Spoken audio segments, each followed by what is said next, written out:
In South Africa, they're about to hold what promises to be the country's most important elections for 30 years. The ruling National Party has called white South Africans to the polls in a snap election. It's a personal test for the present Prime Minister, Pieter Botha. He wants to win a mandate for his own leadership and the reformist path he advocates. Botha has been telling his supporters since 1978 that they must adapt or die. White rule must change to confront communism and black revolution. This total onslaught in the spheres of propaganda, in the economic field, psychologically, undermining, and military threats against us, with a positive policy to maintain our security, our economic progress, and our action to maintain freedom and to uphold our country's freedom. But Botha's presence wasn't welcomed by everyone in the hall. To some, any change to the system of apartheid, or racial separation, is seen as undermining white power. Botha had come to a heartland of Afrikanerdom to open his campaign. Rustenburg is a white mining community. In the past, it had seen the ruling National Party as the defender of its interests. Now these white mine workers smell change in the air. They are spearheading a constituency revolt against what they see as the dangerously liberal policies of the Prime Minister.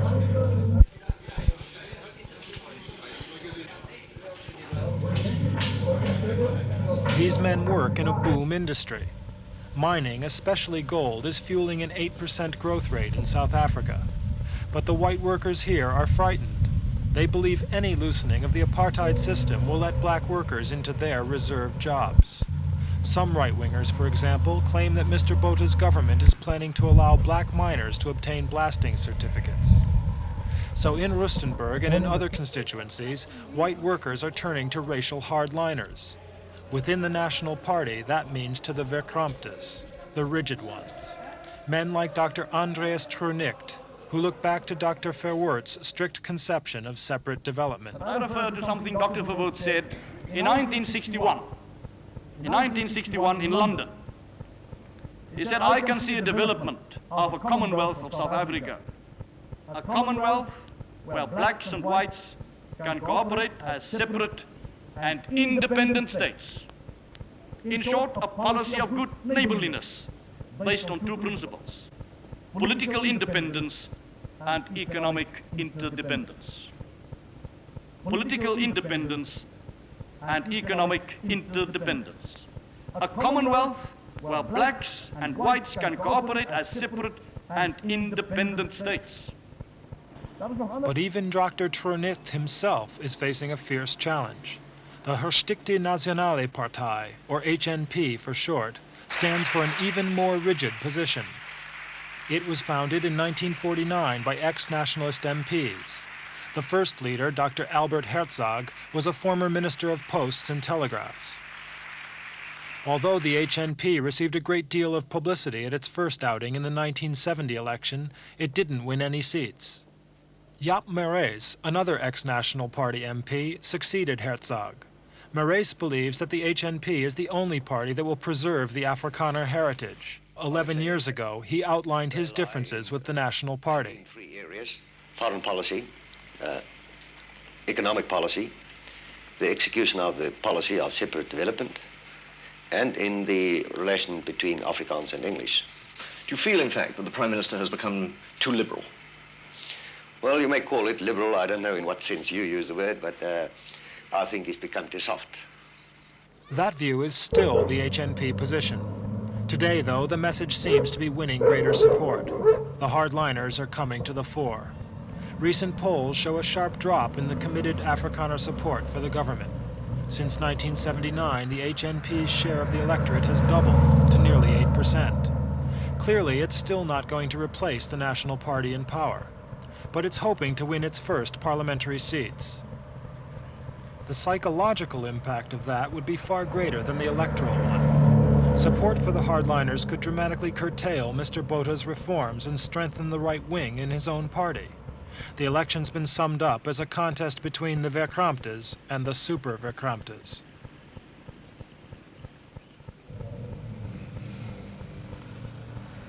The HNP claims a groundswell of support. In constituencies like this at Kuddersport, they appear to be well organized. The HNP is putting up 92 candidates to stand against the nationalists. The message of men like Dr. Stoffberg here in Kuddersport is that the present government's reformist policies will inevitably lead to the feared black majority rule. The voters must reject a party that's now selling them out. The HNP campaign is drawing in white workers and farmers. Workers fear for their jobs, and many farmers are worried about the government's plans for expanding the black tribal homelands. HNP candidates claim the government is only concerned about blacks and is doing nothing for whites. I wish to point out, right at the beginning, that there is a basic and fundamental difference between the governing National Party and the HNP. And that difference is really very simple. Namely, that the HNP now, in the past and in the future, will always put the interests of the white nation in South Africa first.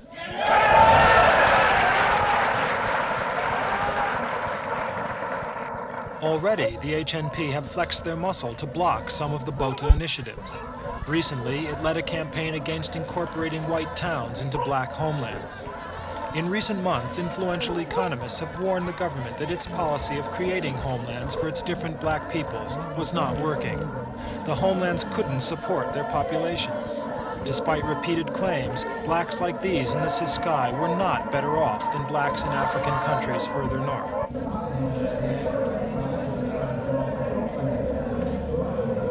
The barren and drought-affected Ciskei is the latest homeland due for independence. As the Ciskeians voted for that independence, it was already apparent to the government and its advisors that the region could never become self-sufficient. The government's solution was to propose the incorporation of the white township of King Williamstown into the Ciskei. This white center would add economic muscle and jobs. But the white voters organized a referendum on the question of incorporation. The HNP led the drive to keep King Williamstown out of the Ciskei.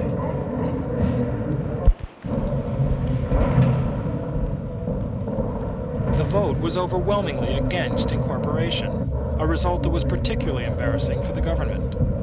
Most importantly, it revealed the depth of hardline feeling and the disaffection among white voters. Why?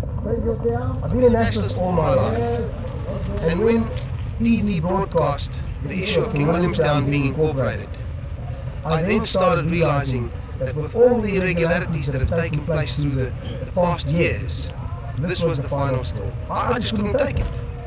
I realized then that I'd been made a fool of. And all the promises that were made to me here by MC Botha, Munich, and John Foster, I was present at those meetings. And these men promised us thoroughly that this would never, never, ever go black. The corridor would stay white. And what happened?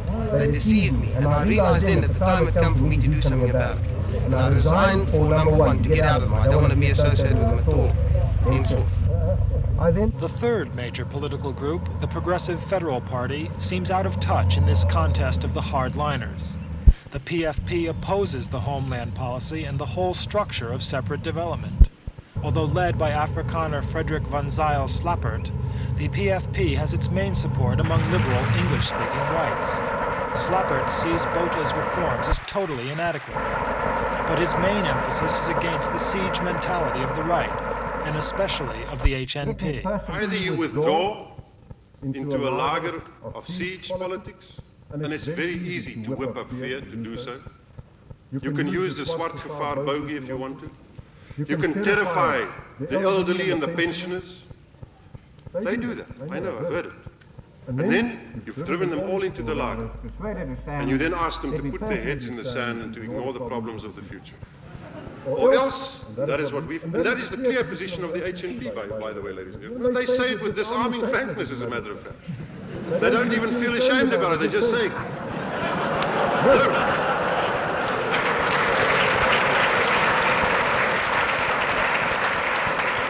Or the other one, The other one is actually to look at the realities of South Africa, to confront them, and difficult as they are, to try and find a way of negotiating out of them. Negotiation or confrontation. The present mood of white South Africa doesn't appear to be in tune with the PFP.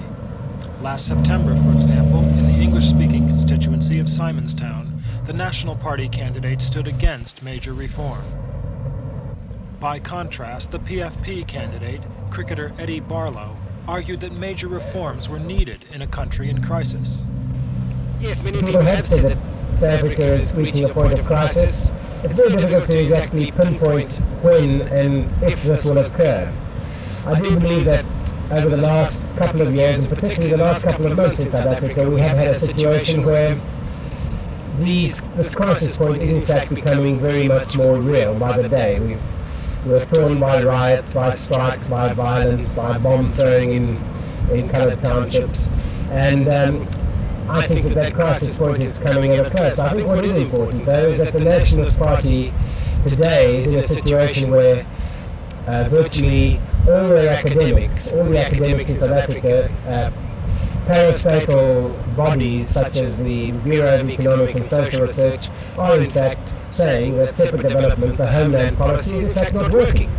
So they are in fact a party in power with policies that everybody believes and accepts aren't workable policies.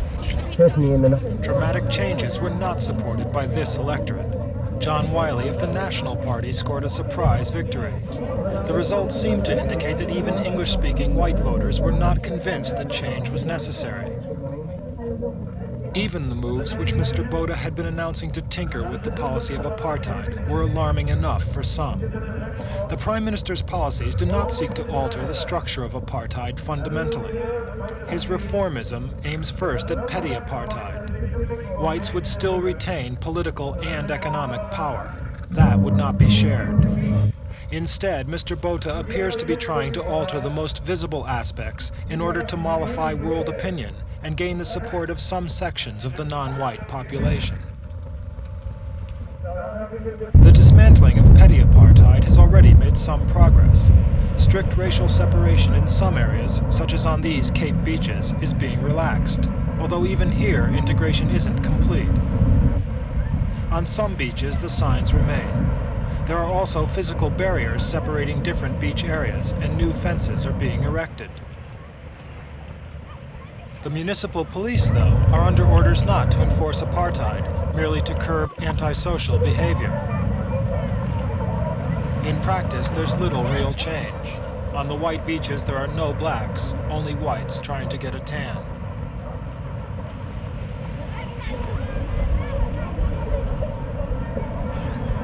Sport is another area where petty apartheid has been relaxed. Changes which allow for limited interracial sport are an election issue. The hardliners in the government say that it is such integrationist policies which are provoking large-scale defections by white voters to the HNP. Limited interracial football is now taking place against the background of world sporting boycotts and pressure. There are more facilities for black sportsmen. Although they were so far behind, they've still a long way to go to catch up.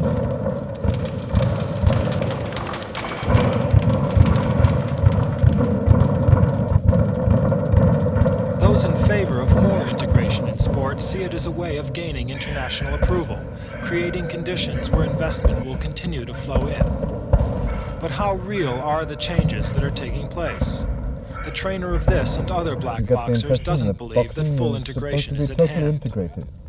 No, sir, it is not. This is just a window dressing maybe you have heard in Britain. As I can tell you right now, the boxing board of control is predominantly white-owned, so it is not integrated. How can the sport be integrated when the people who are really administering the sport are not integrated? It can never be. So how discouraged are you about the future? I am discouraged, but one should never fail to try. You got always to try and try, and maybe one day things will get all right.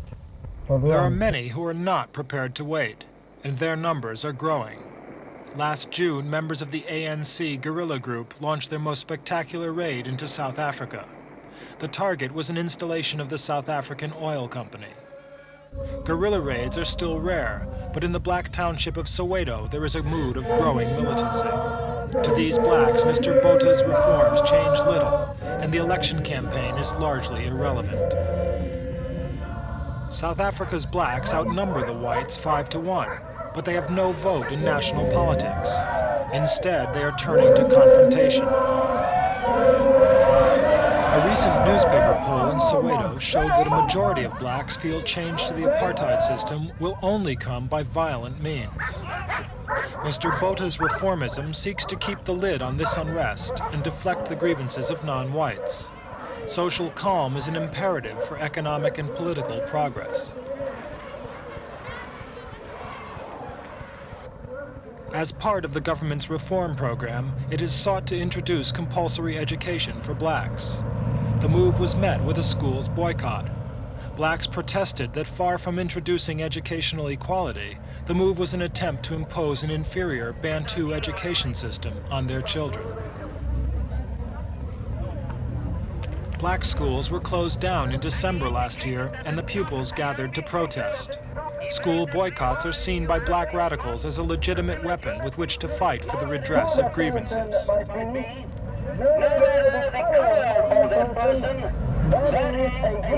Some black parents support the government moves for compulsory education. But overall, this is another government reform greeted more with suspicion than support in the black community. Government reforms in labor relations also haven't kept the lid on black unrest. A municipal workers' strike in Johannesburg was one of over 200 strikes in the past year. After years of suppression, black workers are starting to flex their muscles. Although defeated in this dispute, they have won some notable victories. Mr Botha has found himself caught between a politicized black workforce and a white minority seeking to protect their higher pay and conditions. The government response has been to try cautious labor reform while cracking down on some black union activism. Some black union leaders have been arrested and put on trial. But companies who have attempted to ignore organized black labor have found that they are no longer dealing with a docile workforce. After sacking black workers, one company found its goods boycotted and its products left on supermarket shelves. It caved in and rehired 88 black workers. Arrest and detention hasn't curtailed union activity. Now the government intends to bring in a new, wide-ranging labor law, which it hopes will curb the rising labor unrest and strikes. The new bill provides for trade unions to open their membership to workers of all races.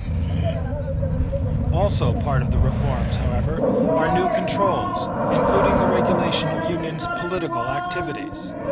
For black unionists, worker power is a step to political power. The new bill seeks to curb this trend.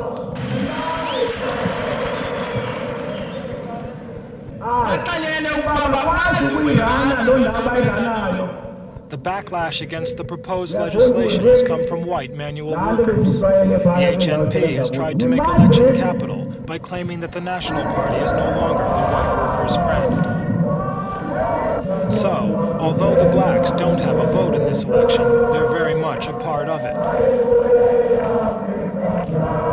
The events of recent years have brought about a real change in black attitudes. Leaders such as Bishop Desmond Tutu express new hopes and determination. In action, he's a voice that can't be ignored.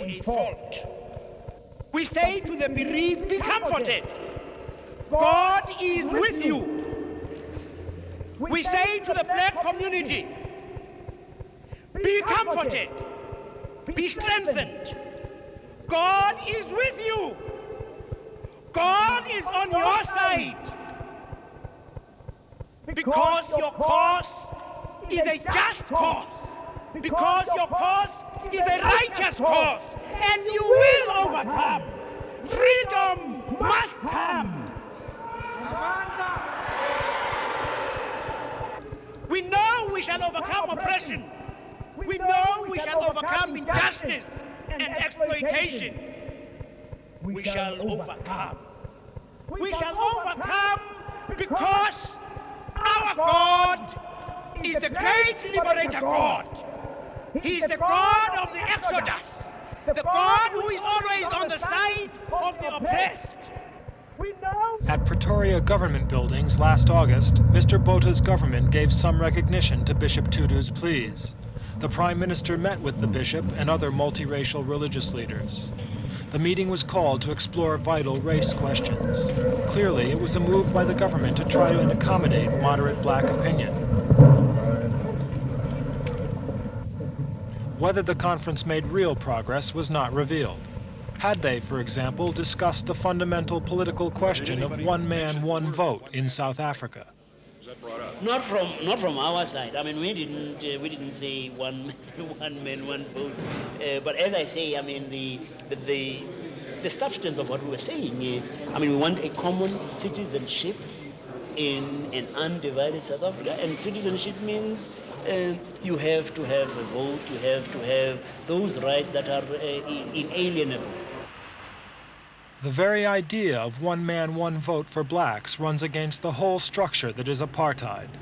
At present, no National Party Prime Minister would dare suggest it to his electorate. What Mr Botha has done is grant limited concessions to other non-white groups, Indians and coloreds, by setting up the President's Council, a purely consultative body. The move came at a time when Indians and coloreds were showing increasing solidarity in school protests and industrial action. The two groups say they won't cooperate without black participation. But the council has been set up and has held its first meeting. The social and economic gulf between non-white and white communities is still huge. Housing is one major area of grievance for non-whites. Government policies of creating one-race communities have led to the destruction of non-white townships and the uprooting of families to new housing areas. The conditions under which thousands of non-whites live have been condemned, even in government reports. Many of those moved out of white-designated areas end up with no homes at all. The privately backed Urban Foundation states that at least 32,000 homes need to be built to catch up with the housing backlog in Soweto alone.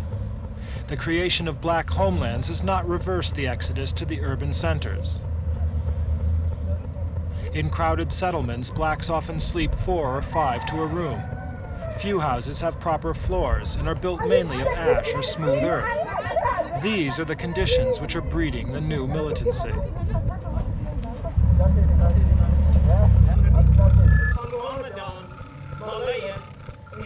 The blacks suffer, complain, demand. The whites increasingly say no. No more concessions, no more ground lost. This is the other side of the vice that's squeezing Mr Botha. These are the so-called Kapi commandos, ultra-right-wingers who've taken on the dress and the opinions of the Afrikaner pioneers, the Voortrekkers.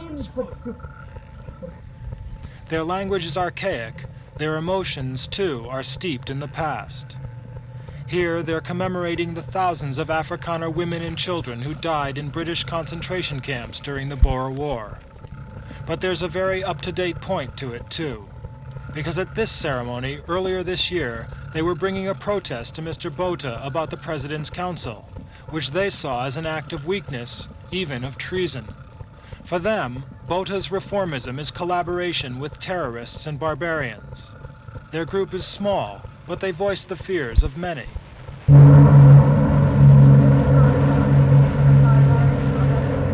In the face of all these conflicting pressures, the government of Mr Botha can console itself with one important fact. South Africa is strong.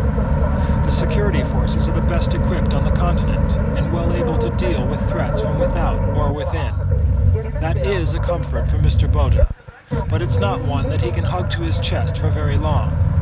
For the last half-dozen years, the pace of change in South Africa has been accelerating rapidly, and there's never been a time when expert opinion on all sides has been so convinced that crisis point is approaching, if it hasn't already arrived. The coming elections may well show which way South Africa's future lies.